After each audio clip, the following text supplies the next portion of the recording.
PUPR sigap membangun negeri. Hal yang paling mendasar dan sangat penting untuk dilakukan dalam persiapan dan pelaksanaan proyek konstruksi adalah manajemen keselamatan konstruksi. Hal ini penting untuk dilakukan karena setiap pekerjaan memiliki risiko, mulai dari risiko kecil, sedang, maupun besar. Risiko-risiko ini sebisa mungkin harus dapat dikendalikan agar kecelakaan konstruksi dapat diminimalisir atau bahkan dicegah. Saat ini, Sistem Manajemen Keselamatan Konstruksi atau SMKK hadir sebagai jawaban untuk memastikan bahwa setiap tahap dalam proyek konstruksi dilakukan dengan tingkat keselamatan yang tinggi bagi semua pekerja, pengguna jalan, masyarakat umum, serta lingkungan sekitar. Akan tetapi di sisi lain, sampai saat ini masih kita temui beberapa kejadian kecelakaan konstruksi maupun hal lainnya yang membuat kerugian, baik itu bagi pihak pemilik, pelaksana, pengawas proyek, masyarakat sekitar, maupun lingkungan.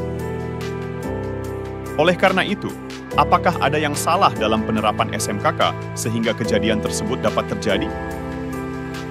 Untuk menjawab hal tersebut, kami menghadirkan seorang narasumber yang sangat kompeten dalam menjelaskannya, yaitu Kepala Balai Besar Pelaksanaan Jalan Nasional DKI Jakarta Jawa Barat, Direktorat Jenderal Bina Marga, Kementerian Pekerjaan Umum dan Perumahan Rakyat, Bapak Insinyur Brawijaya.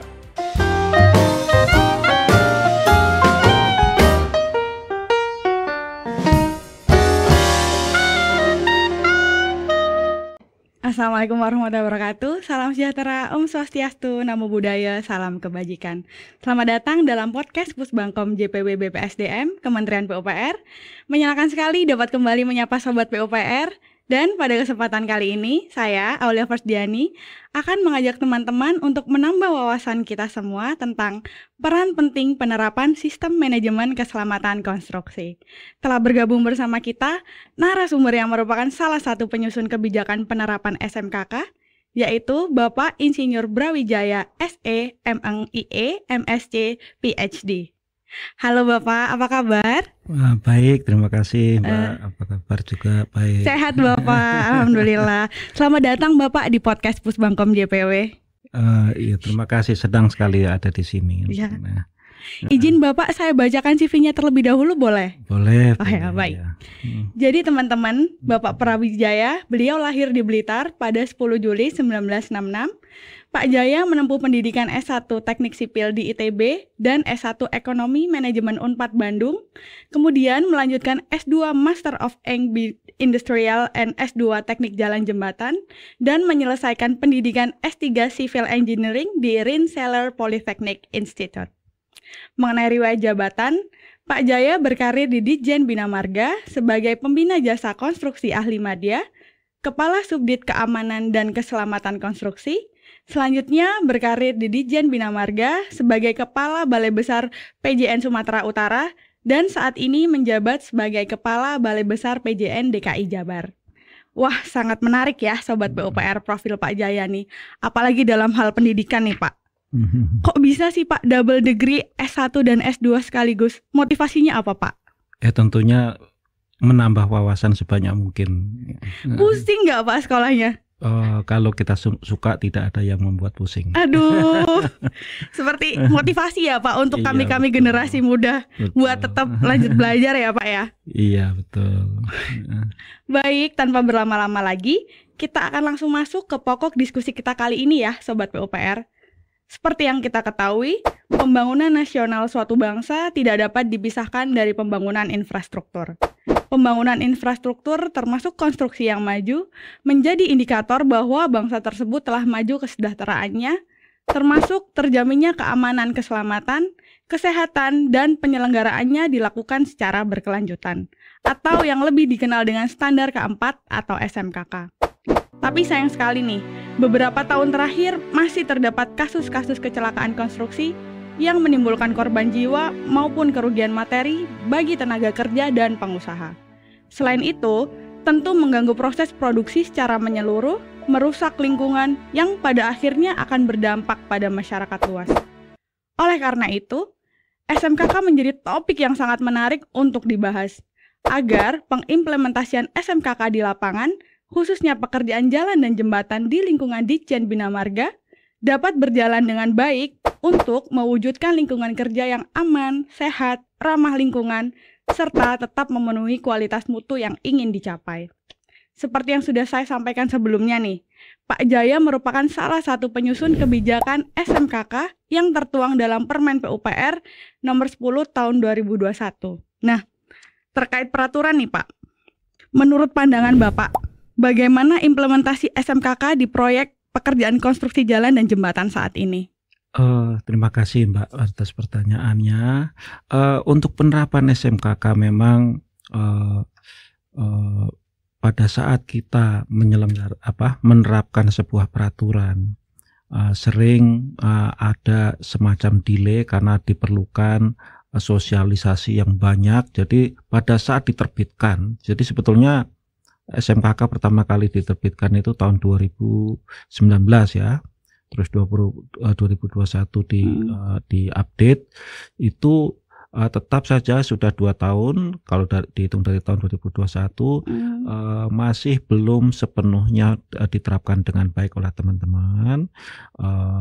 Ya kita harus maklumi ya, karena memang perlu sosialisasi yang terus-menerus dan juga perlu dukungan dari dari pimpinan ya, dari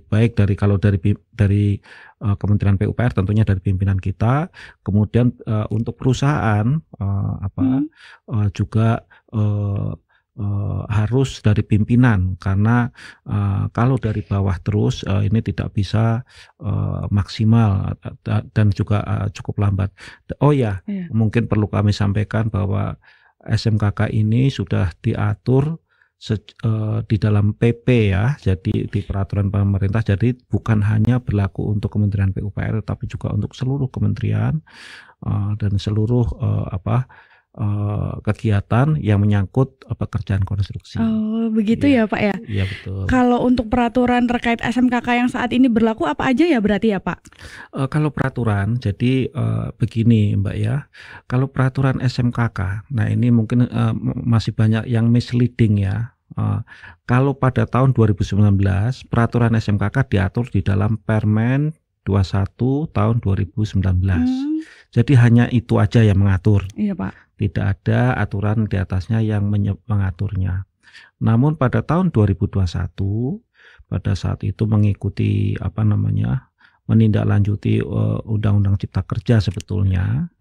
Jadi ada aturan yang juga harus diubah di dalam Undang-Undang Nomor 2 tahun 2017 tentang jasa konstruksi. Ini kemudian mendorong kita juga harus merevisi PP 22 ya tahun pada saat itu, yang baru muncul di tahun 2020, harus diupdate juga menjadi PP 14 tahun 2021. Nah, pada saat itulah di pasal 284 ya, itu muncul peraturan tentang SMKK yang muncul di sana. Jadi sebetulnya kalau peraturan terkait dengan SMKK, kalau tahun 2021 kita menyebutnya berdasarkan Permen 21 pada 2019 ya. Nah, sejak tahun 2021 itu kita nggak bisa ngomong gitu. Kita harus menyebutnya adalah berdasarkan PP 14 tahun 2021 dan Permen 10 tahun 2021 karena aturannya sebetulnya adanya di PP. Gitu, Pak. Cukup panjang ya Pak perjalanan terkait peraturan SMKK ini ya Pak ya. Cuma nah ini perlu ditekankan, ini ada di PP, bukan sekedar di kalau di Permen tidak cukup kuat mungkin untuk penerapannya di luar dari PUPR. Kan jalan jembatan kan bukan hanya ada di PUPR saja gitu Pak. Jadi diatur juga dalam PP tersebut ya Pak. Betul. Maka dari itu saya juga baru tahu nih Pak, jadi banyak belajar dari Pak Jaya. Sedikit nih Pak, kembali membahas terkait peraturan. Nah, menurut Bapak sendiri apakah peraturan-peraturan tersebut masih relevan ya Pak dengan kondisi saat ini atau perlu disempurnakan? Kalau peraturan semuanya itu harus diupdate ya, harus diupdate. Kalau peraturan tentang SMKK itu pada dasarnya Nah, ini mungkin ada sedikit misleading ya, karena ada K3, ada keselamatan konstruksi ya. Mengapa kita mengubah pada tahun 2019 itu karena tadinya itu tidak ada SMKK, adanya adalah SMK3. SMK3 itu secara umum secara nasional itu baru diatur oleh Kementerian Ketenagakerjaan tahun 2003 ya. Nah, dan kita ada peraturannya permen sejak tahun 2009. Sudah 4 kali ganti ya. Nah, terus kemudian tahun 2017 banyak kecelakaan konstruksi ya, terutama di jalan-jalan tol pada saat itu. Makanya terus kemudian tidak ada nyawa manusia di situ ya. Kadang-kadang sebagian ada. Nah, itu kemudian mengubah mindset kita. Ternyata tidak cukup dengan K3, tetapi juga ada jenis keselamatan lain. Makanya kita menyebutnya adalah ya SMK3 plusnya sampai 3 kali ya. Karena apa? Karena yang satu plus itu adalah terkait dengan keselamatan keteknikan, seperti safety factor ya, masalah apakah desainnya sudah proper, apakah metode pelaksanaannya sudah proper, lalu keselamatan dan kesehatan kerja atau K3 tadi. Iya, Pak. Nah, terus kemudian ada yang keselamatan lingkungan. Nah, itu juga ada beberapa kali kan ada yang menyebabkan banjir di jalan tol malah gara-gara salurannya tersumbat oleh pekerjaan konstruksi. Nah, ini sempat seharian banjir. Nah, itu kan berapa kerugian dari segi ekonomi dalam hal logistik ya. Terus kemudian ada juga yang menyebabkan pencemaran gitu ya. Nah, itu adalah keselamatan lingkungan. Lalu ada lagi keselamatan masyarakat. Nah, itu jadi keselamatan juga harus diperhatikan. Jadi ada 4 keselamatan.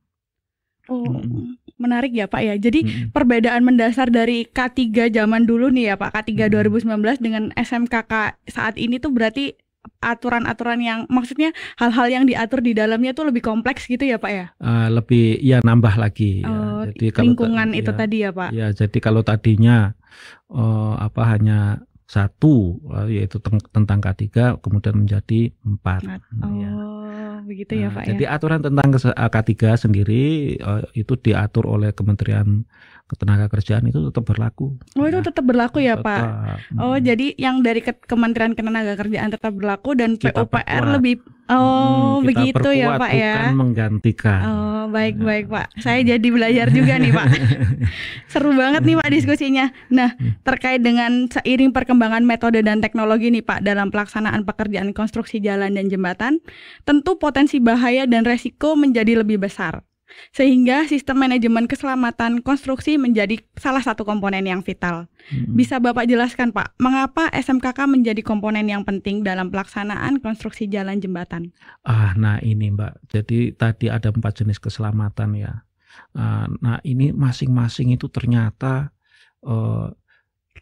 sejak tahun ya mungkin 2017-2016 ya, dana terkait dengan infrastruktur itu kita menjadi demikian besar. Pada saat itu memang tenaga kerja belum bisa mengikuti jumlahnya ya, dan kompetensinya belum mengikuti, sehingga banyak kecelakaan ya.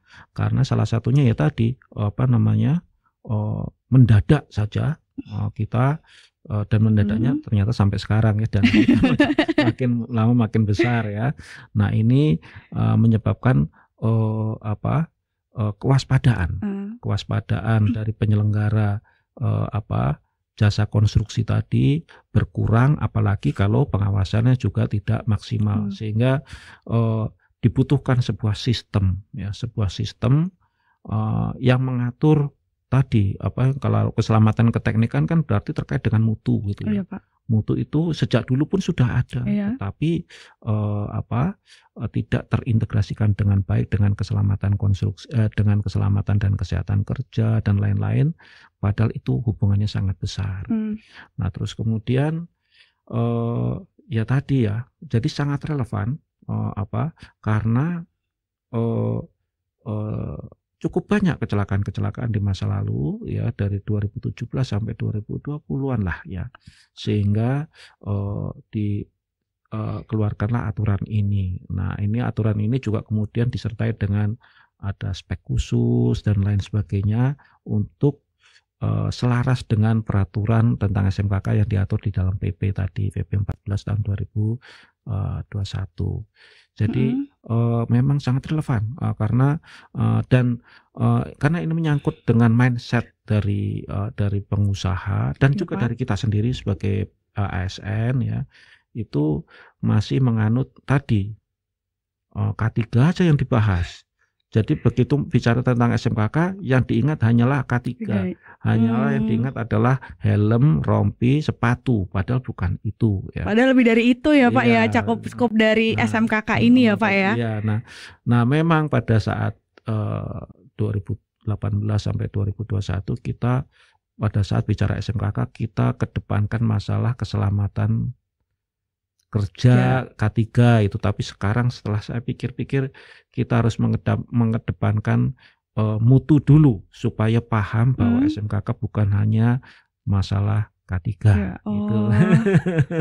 Baik, menarik sekali. Berarti puncak dari apa ya Pak? Puncak revolusi dari SMKK sendiri sebenarnya karena banyaknya kejadian kecelakaan di 2017 sampai dengan 2020 itu tadi ya Pak ya. Betul. Nah, menarik nih Pak. Apabila kita sudah menerapkan SMKK nih Pak, namun pada praktiknya masih aja terjadi kecelakaan kerja Pak.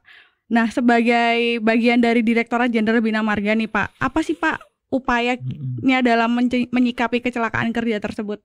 Baik, tapi saya koreksi ya, bukan kecelakaan kerja. Kalau kecelakaan kerja berarti terkait dengan pekerja biasanya gitu ya. Pak. Makanya kita menyebutkannya sebagai kecelakaan konstruksi. Oh, kecelakaan konstruksi. Baik, Pak. Tadi semuanya kren jatuh, terus kemudian gelagar jatuh, itu pun masuk kecelakaan konstruksi walaupun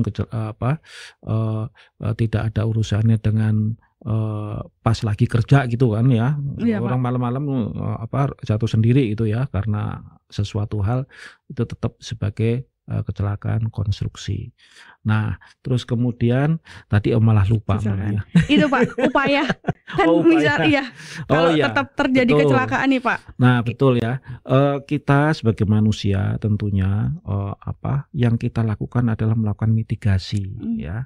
Kita menganalisis, kita mengakses ya risiko-risiko yang dapat timbul di dalam kita menyiapkan melaksanakan pekerjaan konstruksi. Nah, ini apa yang kita lakukan? Nah, ini mulai dari awal.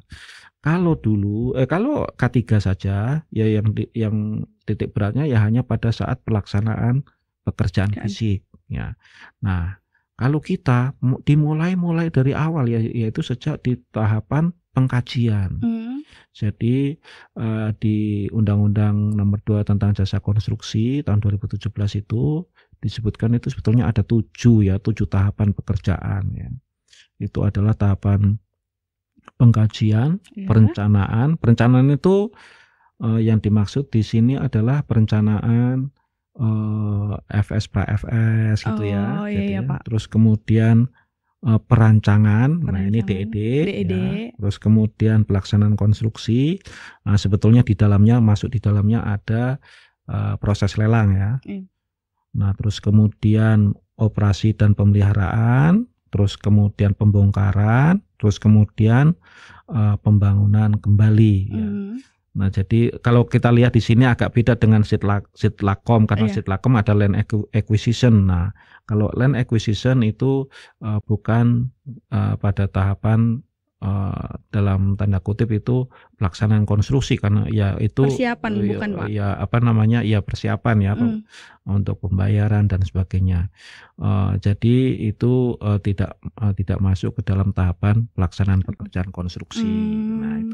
Nah, itu sudah dimulai pada tahapan dari pengkajian. Awal berarti ya Pak, penerapan SMKK itu seharusnya sudah ada ya Pak. Sudah ada. Nah, ini kalau sudah ada pada saat pengkajian maka kita tidak akan keliru memilih lokasi gitu. Contohnya masa kita mau membangun jembatan di pas di sesar katakanlah. Oh iya. Nah, itu kan sudah ketahuan dari awal. Resiko ya, Pak ya. Ya, terus kemudian membangun perumahan di tanah yang labil ya, terus kemudian kemiringannya lebih dari 45 derajat itu sudah nggak boleh secara aturan kan. Nah itu sudah harus dihindari di situ terkait dengan keselamatan baik di dalam masa pelaksanaan konstruksi maupun sesudahnya, termasuk juga membangun perumahan di kawasan yang seperti yang di Palu itu yang kemudian liquefaction. Nah, itu di daerah-daerah itu harus dihindari. Nah, itu sudah harus muncul di tahapan pengkajian. Terus kemudian di tahapan FS sudah ada, tahapan perancangan ada, itu yang kita sebut dengan tahapan penyusunan rancangan konseptual SMKK. Nah, kalau dulu sebetulnya ada tapi tidak terlaksana dengan baik. Nah, sekarang kita sudah enforce itu untuk dilaksanakan. Jadi, nah terus kemudian apakah upaya apa yang kita lakukan supaya ini terlaksana? Ya, kita harus sebagai pembina kita itu tentunya harus bawel, mengingatkan terus gitu ya, sama seperti orang tua kita pada saat masa kecil kita mengingatkan terus ini itu seperti mengukir menetesi air di batu, lama-lama juga berlubang ya. Lubang juga. Nah, ini kemudian membekas. Nah, ini bagaimana, dan yang penting adalah menumbuhkan budaya berkeselamatan. Ya, jadi kalau kita lihat keluar ruangan gedung itu, wah ini saluran airnya terlalu dalam, nggak dikasih penutup. Ya, wah itu udah, kalau kejeblos ya itu kaki kita itu kalau bahasa Jawa itu gares itu. Nah, itu bisa patah. Nah, hal-hal kecil seperti dari upaya itu kecil ya Pak ya, berarti harus sadar SMKK ya Pak, agar menjadi budaya ya, itu betul, tadi. Ya, jadi contohnya, nah ini kan sekedar ini aja. Kenapa ini orang tua kita membuat desain ini kan tidak pernah lancip ya. Oh iya Pak. Nah, ini di tahun 2007 itu ada kesalahan itu, minimalis, apa yang disebut dengan minimalis ini tajam sekali. Detail sekali ternyata Bapak. Sampai seperti itu, termasuk bagaimana tata letak gedung, bagaimana kita menaruh peralatan untuk pemadam kebakaran bila terjadi. Dan yang ingat ya, jadi orang menganggap remeh kita itu jumlah kecelakaan dari segi jumlah kecelakaan kerja lumayan banyak ya. Walaupun bukan hanya di pekerjaan konstruksi, tetapi statistik menunjukkan bahwa kecelakaan konstruksi menyumbang paling besar. Ya, jadi lebih sekitar 33%. Kecelakaan kerja itu di konstruksi, Pak. Kemudian di industri 32%, ya 11-12, tapi kita tetap lebih banyak. Dan kemudian jumlah korban, yaitu terakhir itu, kok malah lupa ya, 27 atau 32. Oh iya Pak. Tapi ribu. Ya, banyak ya. Itu dalam 1 tahun atau dalam 1 tahun? Waduh. Kalau dalam 1 bulan kebanyakan, kalau dalam 1 dasawarsa kan ya. 1 tahun 27 sampai 32 ribu jiwa itu. Walaupun itu semua ya. Iya sih Pak. Nah, terus kemudian korban jiwa di tanah air ini yang meninggal ya, loh ya, fatality loh ya. Walaupun bukan hanya di pekerjaan konstruksi, itu mencapai 3.200-an kalau nggak salah. 3.200 karena kecelakaan kerja ya Pak. Tapi itu di data tahun 2019 ya, sebelum COVID ya. Begitu COVID tentunya turun karena kegiatan konstruksi dan kegiatan industri juga mengalami terpengaruh ya, turun semua. Nah, ini data terbaru kok saya belum mendapatkannya. Semoga turun, semoga. Amin, amin Bapak, amin. Berarti kalau turun kan penerapan SMKK-nya juga lebih baik ya Pak ya. Ya. Jadi sekali lagi ya tadi ya, memang kita harus selalu terus-menerus saling menyadarkan, saling memberitahu untuk membuat sebuah budaya berkeselamatan yang tentunya membekas ya. Kalau kita sudah membekas helm aja. Kita PUPR jarang pakai helm. Kalau ke lapangan kita pakainya topi. Nah, Saya Ya. berasa disindir nih Pak. Ya. Jadi karena apa? Lah kita kan bekerja di jalan nggak ada apa-apa. Nah ini padahal kita sebetulnya tidak selalu di jalan juga ya. Dan kalau dengan konteks yang sama, orang yang bekerja di taman keciptakaryaan, ya, itu pakai helm juga. Emangnya ada apa kejatuhan rumput? Nah itu ya contohnya ya. Juga pegawai PLN sejak dari dulu, pegawai Telkom juga sejak dari dulu selalu memakai helm. Nah kita itu memang membuat aturan, tetapi tempat pihak-pihak lain ternyata lebih maju, lebih dari dulu dari kita. Belum lagi minyak dan gas. Minyak dan gas lebih maju lagi sebetulnya, walaupun dari segi aturan sekarang kemudian kita sedikit lebih maju dengan SMKK ini. Padahal dari segi peraturan kita terdepan ya Pak. Segi penerapan kok banyak ketinggalan ya Pak ya. Nah itu, ya, terutama ya tadi untuk yang sifatnya yang merasa masih kalau gedung ya cipta karyaan itu lebih bagus karena memang bahayanya nyata ya, bahayanya nyata. Kalau kita sebetulnya apalagi terkait dengan pekerjaan jembatan, itu juga nyata juga ya. Ya. Terus kemudian bendungan ya sama juga. Nah, bendungan itu ya karena ketinggian ya, bisa saja ada yang jatuh. Saya pernah hampir kejatuhan. Oh iya Pak?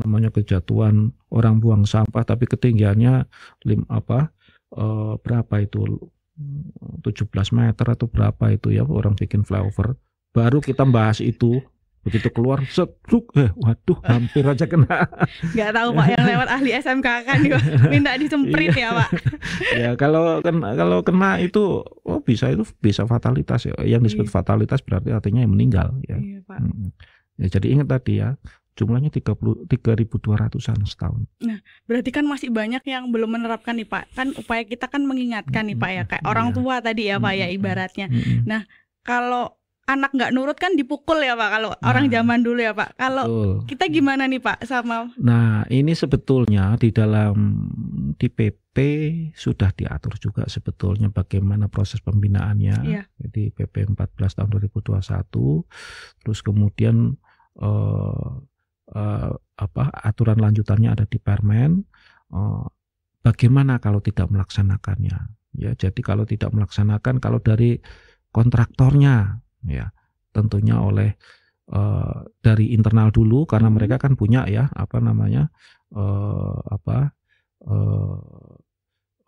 organisasinya khusus di dalam organisasi itu yang harus terpadu dengan manajemen perusahaan ya. Jadi manajemen SMKK itu harus menyatu dengan manajemen perusahaan, itu harus sudah oleh JS-nya dulu ya. Terus kemudian PPK harus menegurnya kalau teguran 1, 2, 3 ya. Dablek istilahnya ya, kalau orang Jawa ya Pak. Nah terus kemudian itu terus sampai ke atas itu. Kasatker juga harus menegur PPK ya. Kepala Balai harus menegur Kasatker, terus sampai kita juga ditegur. Ya, Kepala Balai sampai ditegur ya Pak. Ya, ditegur juga. Ya, nah itu sudah dibahas di situ. Jadi sampai ke tingkat menteri ya. Teguran itu. Kalau kecelakaan konstruksi, wah itu apalagi terus kemudian viral. Nah ini sampai ke Pak Menteri itu Pak ya.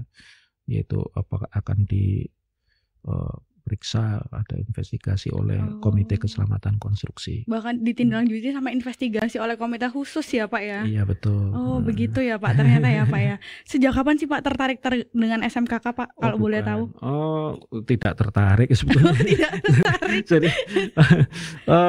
Jadi sebetulnya, nah ini karena S1 saya manajemen konstruksi, sebetulnya sudah ada dasar-dasar itu ya. Terus kemudian secara tidak sengaja juga menjadi bekerja pas di musim panas ya, di pas sekolah S2, S3 itu juga ternyata bagian yang inspektur yang termasuk adalah pada saat itu tentunya adalah K3.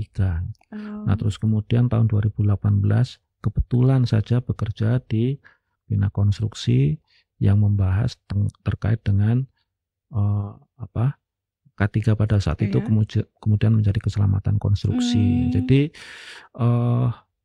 begitu ini kemudian barulah saya sadar, ternyata yang kita rasa-rasa tahu, ternyata banyak yang kita tidak tahu. Nah, itu yang bahaya ya, terutama ini kontraktor, apapun kita, termasuk saya, termasuk Mbak ya, termasuk pokoknya semua insan PUPR ini, kalau rasa-rasa tahu, bacalah atau cari info gitu ya.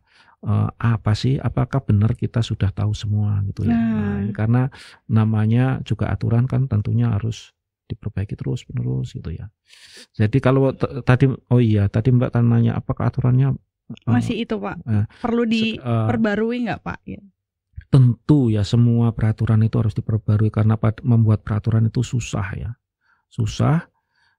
dan ada deadline. Karena kalau tidak ada deadline, bisa 10 tahun itu nggak selesai, itu kenyataan. Nggak relevan lagi ya Pak. Iya, nah jadi harus ada deadline. Nah, dengan adanya deadline ini tentunya kita harus evaluasi semua peraturan, tentunya harus kita evaluasi. Salah satunya untuk SMKK ini, untuk di Bina Marga itu bukan hanya Bina Marga, tentunya perlu ada perbaikan nantinya ya. Ini baru 2 tahun, mungkin tahun depan sudah ada perbaikan, semoga gitu, karena harus ada, menurut saya ya, integrasi yang kita lakukan tentunya harus bisa diperbaiki lagi. Karena kemarin tadi kan ada 4 ya. Iya Pak. Kan kita dari dulu ada RMK ya, kemudian menjadi RMPK, sekarang ini di SMKK ini. Nah, itu beberapa masih ada yang double yang diminta dengan RKK itu contohnya. Nah, itu kan harusnya bisa diintegrasikan, tetapi pada saat itu pekerjaan mengintegrasikan itu membutuhkan waktu yang lama. Nah, ini rasanya harus diperbaiki nantinya. Terus kemudian bagaimana SMKK ini masuk ke dalam spesifikasi teknis kita, karena spesifikasi teknis kita itu masih belum sejalan dengan aturan yang ada di dalam PP ya, PP dan Permen 10. Jadi masih 10 divisi ya. Seharusnya itu terpisah, karena mengapa kalau tetap ada di divisi 1 itu menjadi tersembunyi, tersembunyi di dalam, termasuk dengan mobilisasi dan sebagainya, sehingga kurang menjadi concern ya Pak ya. Tidak menjadi concern, malah bukan hanya kurang. Bukan hanya kurang, bahkan tidak menjadi concern ya Pak. Nah itu dan ini terbukti pada saat kita melaksanakan sekarang program-program paket-paket pekerjaan e-katalog. Nah di situ belum terakomodasi dengan baik. Nah jadinya pada saat e-katalog kita maju dari segi pemilihan penyedia jasa, tetapi mundur dari segi aturan SMKK karena tidak terstate dengan jelas. Padahal tahun 2019 itu mengapa dibuat SMKK itu supaya menstate semuanya aturan secara jelas, hitam di atas putih. Tidak sekedar janji. Dan kalau kan dari dulu kan janji sekedar janji munculnya di biaya overhead terkait dengan K3 zaman dulu ya. Iya Pak. Munculnya di overhead ya, lama-lama kontraktornya menganggap overhead itu kan bisa dikurangin untuk menambah keuntungan. Nah itu harusnya menjadi biaya tersendiri. Nah itu salah satu revolusi dalam tanda kutip tahun 2019 itu adalah menjadikan biaya SMKK ini menjadi biaya tersendiri, dan itu dulu perjuangannya panjang ya, sampai ke BPK dan sebagainya. Nah ini dengan e-katalog ini menjadi mundur satu langkah. Nah ini perlu ada perbaikan. Iya. Menarik nih Pak, nggak tertarik dengan SMKK tapi sampai bisa menulis buku terkait manajemen keselamatan konstruksi nih Pak. Enggak, ini sekedar jadi ini loh apa yang kita dapatkan ya. Iya, Pak. Di tahun 2017 sampai 2020 itu ya, itu kan sesuatu yang sangat yang cukup jarang ya, Pak. Terjadi kecelakaan konstruksi dan sebagainya. Kalau tidak dibukukan, itu menjadi lupa ya, lupa bahkan oleh direktorat saya yang lama di Kementerian di Direktorat Jenderal Bina Konstruksi pun menjadi sesuatu yang terlupakan kalau tidak dibukukan. Jadi itu saja. Itu alasan pertama ya Pak, Alasan kenapa saya. menulis buku. Iya, Keren banget jadi Bapak. ini bukan menulis ini sekedar merangkum apa yang kita sampaikan oleh semua, baik saya juga teman-teman bapak-bapak profesor di Komite Keselamatan Konstruksi ya, dan juga di unit organisasi lain di Bina Market dan sebagainya, untuk tidak lupa. Jangan lupa. Nah inilah ada di buku ini. Ini baru jilid 1, sebentar lagi jilid 2. Moga-moga cukup jilid 2 aja, jangan sampai jilid 3. Karena perlu contoh, ini baru awal-awal saja. Jilid 2 masih dalam masa penulisan berarti saat ini Pak? Iya, ya, semoga lancar ya Pak. Iya.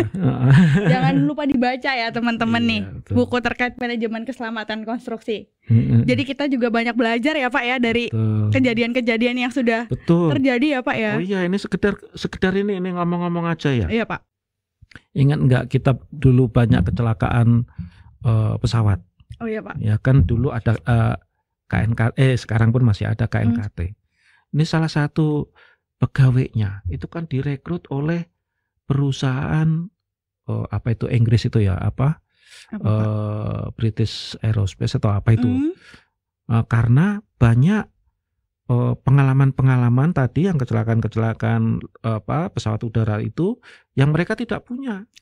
Nah itu menjadi sesuatu kasus yang menarik, dan ini menjadi knowledge ya, bagaimana hal itu tidak terjadi. Terus kemudian pegawai kami yang dulu konsultan individu dan sebagainya yang banyak bekerja di pada saat penyusunan ini ya, terus kemudian tahun 2017, 2018 sampai 2021 itu begitu tidak bekerja di kemudian banyak mendapatkan lowongan pekerjaan di tempat-tempat seperti British Petroleum, terus kemudian ada di perusahaan pertambangan, karena pengetahuannya di dalam hal kecelakaan konstruksi diterapkan di sana. Jadi jangan menganggap ya kita kan kita sering meremehkan ya biasanya kalau kita tidak kenal. Iya betul Pak. Tetapi banyak yang kemudian justru malah mencari pengetahuan ini dari orang-orang yang sudah tahu dulu, yang sudah terpaksa tahu itu karena pekerjaannya di situ ya. Belajar dari pengalaman membuka pintu rezeki ya Pak ya. Betul itu. Terakhir Bapak sebagai penutup diskusi, mungkin ada sedikit pesan nih Pak untuk kita semua, terutama ASN PUPR yang aktif bekerja di lapangan nih Pak, mengenai pentingnya penerapan SMKK. Silahkan Bapak. Baik, terima kasih. Ya, karena saya udah cukup senior ya, mungkin adik-adik ya. Generasi muda PUPR Pak. Generasi muda PUPR, mungkin saya harapkan ya untuk menjadi contoh ya. Menjadi contoh itu susah ya. Tetapi pada saat kita menjadi contoh, kalau tidak dilaksanakan oleh teman-teman yang di lapangan, tentunya bisa menegurnya. Tetapi kalau kita tidak bisa memberikan contoh, tidak melaksanakan SMKK sendiri ya, bagaimana kita bisa menegur yang lain. Nah itu menjadi suatu hal yang penting. Dan ingat ya, salah satu kunci penting untuk melaksanakan semua sistem adalah komitmen pimpinan. Jadi adik-adik semua pimpinan di proyek-proyek masing-masing itu harus berkomitmen untuk menerapkannya. Semua sistem bila tidak dilaksanakan, tidak ada komitmen untuk menerapkannya, maka tidak akan berjalan. Kira-kira demikian. Dan terakhir, mari kita tumbuhkan budaya berkeselamatan apapun itu di lingkungan kita, karena itu akan nyambung ke mana-mana. Demikian Mbak. Terima kasih. Terima kasih Bapak sudah sharing dan ngobrol banyak dengan kita hari ini. Siap. Sehat selalu ya Pak. Sama-sama Mbak ya. Baik, begitulah Sobat PUPR mengenai podcast kita kali ini. Tentunya segala informasi yang kita dapatkan dari Pak Jaya dapat bermanfaat dan menambah wawasan kita semua. Jangan lupa menerapkan SMKK dan menjadikan itu sebagai budaya. Mohon maaf jika ada salah kata. Sampai bertemu di podcast selanjutnya. Bye-bye. Bye.